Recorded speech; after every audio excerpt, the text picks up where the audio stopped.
Good morning बच्चों। आज हम भाषाई कथनों को बीजीय कथनों में बदलना और उन्हें हल करना सीखेंगे। तो प्रश्नावली 3.3 का ये तीसरा प्रश्न है। तीसरे प्रश्न का पहला पार्ट है। प्रश्न है, दो संख्याओं का अंतर 26 है और एक संख्या दूसरी संख्या की 3 गुनी है, उन्हें ज्ञात कीजिए।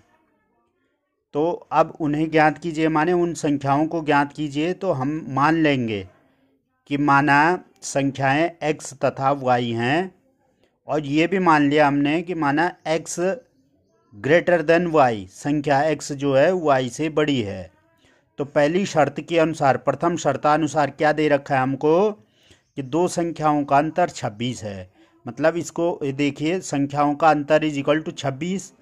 तो संख्याएं x और y हैं, तो इन दोनों संख्याओं का अंतर 26 हो जाएगा। तो पहला समीकरण बन जाएगा हमारे पास x minus y is equal to 26। ये समीकरण नंबर 1।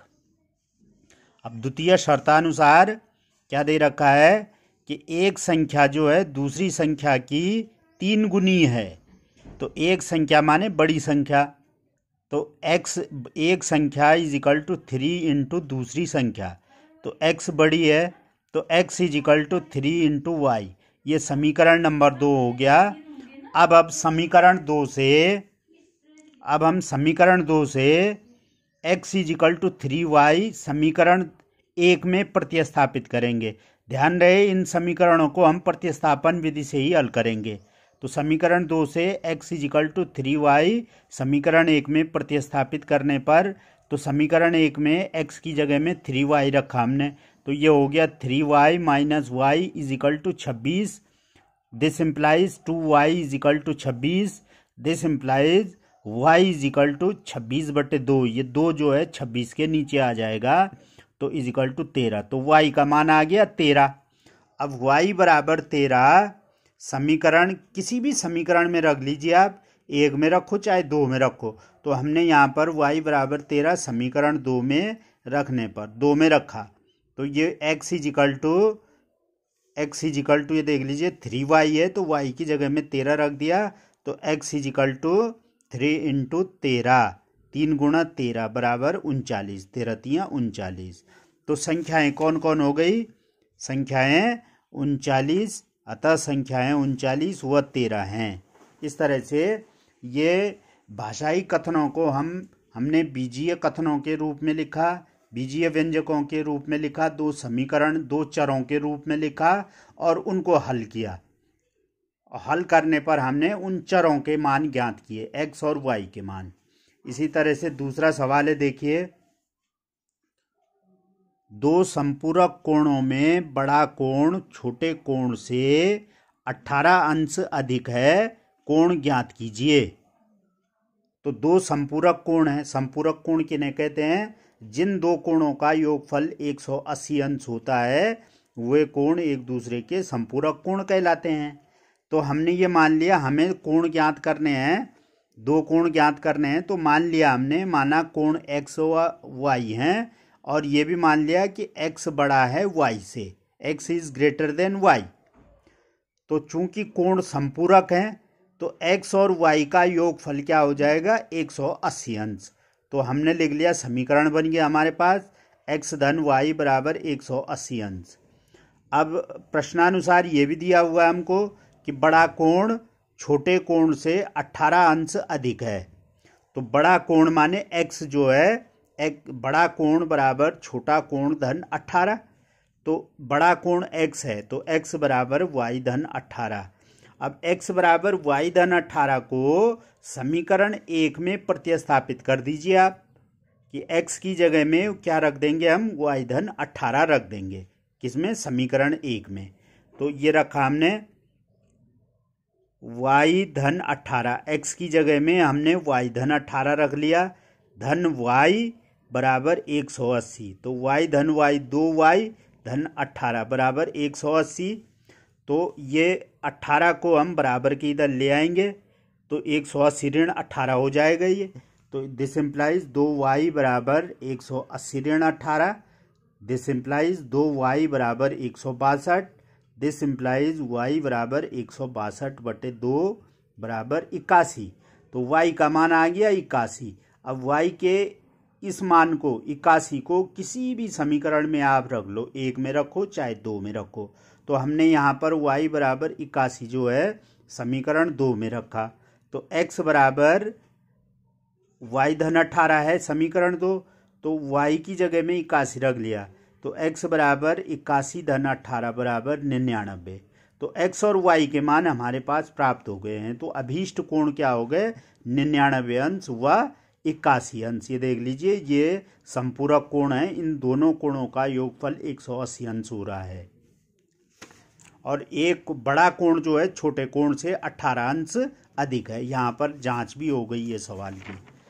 नेक्स्ट, तो इस तरह से मैं अभ्यास करा रहा हूँ आपको थोड़ा सा, और आपको भी मेहनत करनी पड़ेगी बच्चों। हैं, ये देखो नेक्स्ट क्वेश्चन है। एक क्रिकेट टीम के कोच ने 7 बल्ले और 6 गेंदें 3,800 रुपये में खरीदी। बाद में उसने 3 बल्ले और 5 गेंदें 1,750 रुपये में खरीदी। प्रत्येक बल्ले और प्रत्येक गेंद का मूल्य ज्ञात कीजिए। तो प्रत्येक बल्ले माने, प्रत्येक माने एक, हर एक। तो एक बल्ले और एक गेंद का मूल्य हमको ज्ञात करना है। तो हमने मान लिया कि माना एक बल्ले का मूल्य x रुपया तथा एक गेंद का मूल्य y रुपया है।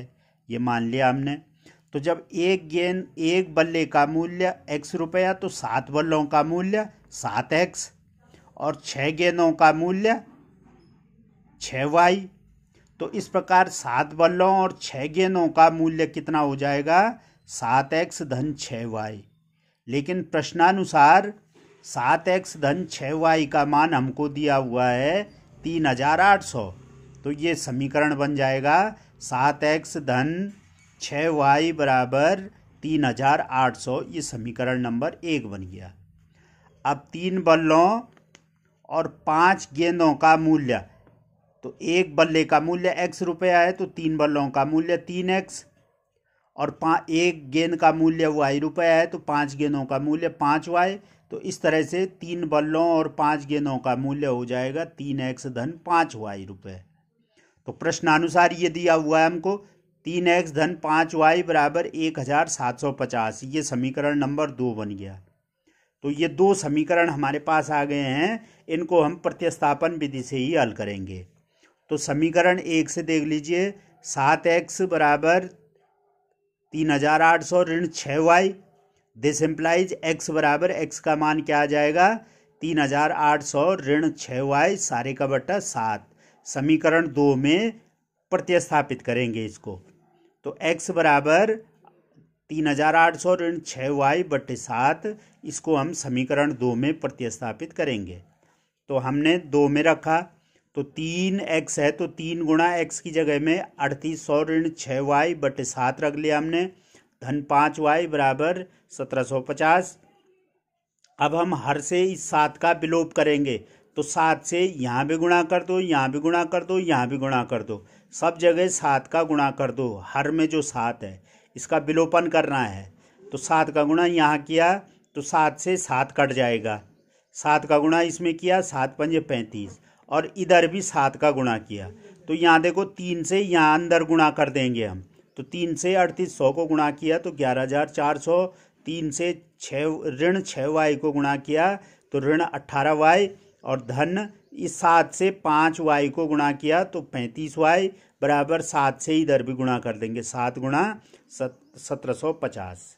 तो ये आ गया 11,400 धन 7y बराबर 12,250। तो 17y बराबर 12,250 ऋण 11,400। तो 17y बराबर 850। तो y बराबर क्या आ जाएगा? ये y बराबर 850 बटे 17 बराबर 17 पंजे 85 और शून्य का शून्य 50 आ गया। y का मान 50 आ गया।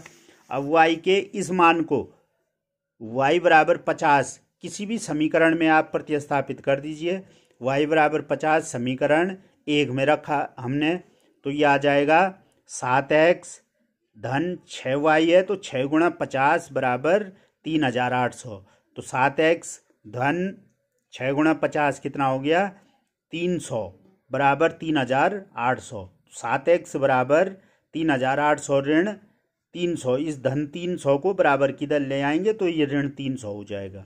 तो 7x बराबर 3500, तो x बराबर 3500/7, माने 7 से 35 कट गया, 7 पंजे 35 और ये 2 शून्य आ गए, तो x बराबर 500 आ गया। अर्थात एक बल्ले का मूल्य 500 रुपया और एक गेंद का मूल्य 50 रुपया है। ये आंसर हमको निकालना था। देखिए भिन्न संबंधी सवाल कि यदि किसी भिन्न के अंश और हर में 2 जोड़ दिया जाए तो वह 9/11 हो जाती है, और यदि अंश और हर में 3 जोड़ दिया जाए तो वह 5/6 हो जाती है। वह भिन्न ज्ञात कीजिए। तो वह भिन्न हमको निकालनी है, तो हमने ये मान लिया, माना भिन्न का अंश x तथा हर y है, तो भिन्न क्या हो जाएगी x/y।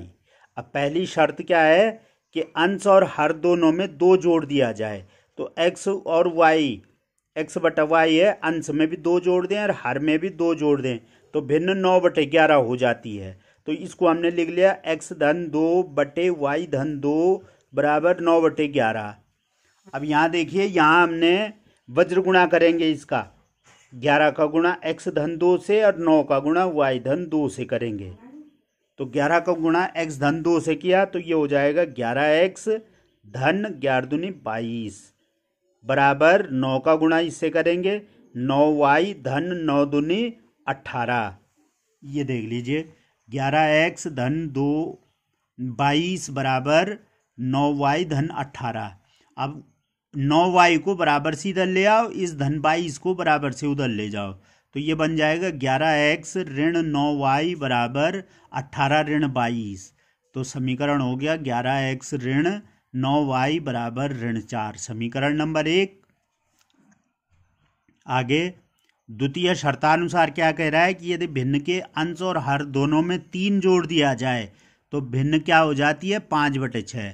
तो अंश में भी देखो x में भी हमने 3 जोड़ दिया और y में भी 3 जोड़ दिया, तो देखो x धन 3/y धन 3 बराबर 5/6। अब वज्र गुणा कर देंगे, इस 6 का गुणा x धन 3 से और इस 5 का गुणा y धन 3 से कर देंगे। तो 6 का गुणा हमने x धन 3 से किया तो ये हो जाएगा, देखो 6x धन 6 तियां 18 बराबर 5 का गुणा y धन 3 से किया तो 5y धन 5 तियां 15। अब 5y को बराबर से इधर ले आओ और धन 18 को बराबर से इधर ले आओ, तो ये हो जाएगा 6x ऋण 5y बराबर 15 ऋण 18। तो समीकरण बन गया 6x ऋण 5y बराबर 15 ऋण 18 कितना हो गया ऋण 3। ये समीकरण नंबर 2। अब किसी भी समीकरण से किसी एक चर राशि का मान निकालो और उसको दूसरे समीकरण में रख लो। तो समीकरण 1 से निकाल रहे हैं हम, देखो समीकरण 1 से 11x का मान आया ऋण 4 धन 9y। दिस इम्प्लाइज x का मान आ जाएगा ऋण 4 धन 9y बटे सारे का बट्टा 11।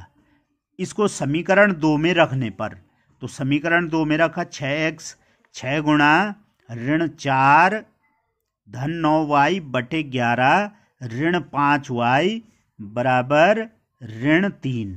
तो अब फिर वही हमने हर से इस 11 को हटाना है, तो 11 का गुणा यहाँ भी कर लेंगे, यहाँ भी कर लेंगे, यहाँ भी कर लेंगे, सब सारे पदों में हर में जो 11 है उससे गुणा कर लेंगे। तो 11 का गुणा यहाँ किया तो 11 से 11 कट जाएगा, 11 का गुणा यहाँ करेंगे 11 पंजे 55y हो गया बराबर 11 का गुणा यहाँ करेंगे 11 33 ऋण 33 हो गया। तो यहाँ पर 6 से अंदर गुणा कर दो, इसको ब्रैकेट खोल देंगे, तो 6 चौको 24 ऋण 24 और 6 नंबर 54 धन 54y ऋण देखो 11 पंजे 55y बराबर 11 का गुणा यहाँ भी कर दिया 11 33 ऋण 33। तो ये आ गया ऋण 24 ऋण y बराबर ऋण 33। तो ऋण y बराबर ये ऋण 24 को बराबर से इधर ले जाएंगे, तो ऋण 33 धन 24। तो ऋण y बराबर ऋण 9 और दोनों ओर से ऋण ऋण कैंसिल हो गया ये, तो y बराबर क्या आ गया 9। तो y बराबर 9 समीकरण 2 में रखो चाहे 1 में रखो, कहीं भी रख लो आप, तो x का मान मिल जाएगा हमें। तो y बराबर 9 समीकरण 2 में रखा हमने, तो 6x ऋण 5 गुणा 9 बराबर ऋण 3, तो 6x ऋण 9 पंजे 45 बराबर ऋण 3, तो 6x बराबर ऋण 3, ऋण 45 बराबर किधर आया तो धन 45, तो 6x बराबर 42, तो x बराबर 42/6, ये 6 इसके नीचे आ जाएगा, 42/6, तो x बराबर 7। तो भिन्न क्या मानी थी हमने, x/y, तो x का मान आ गया 7 और y का मान आ गया 9। तो अभीष्ट भिन्न हमारे पास क्या आ जाएगी 7/9। इस तरह से आपने इन पर अभ्यास करना है और कुछ और क्वेश्चन आप स्वयं लगाते रहेंगे, उदाहरण भी देखते रहिए, और इस तरह से ये एक्सरसाइज समाप्त हो जाएगी। आगे कल बताएंगे।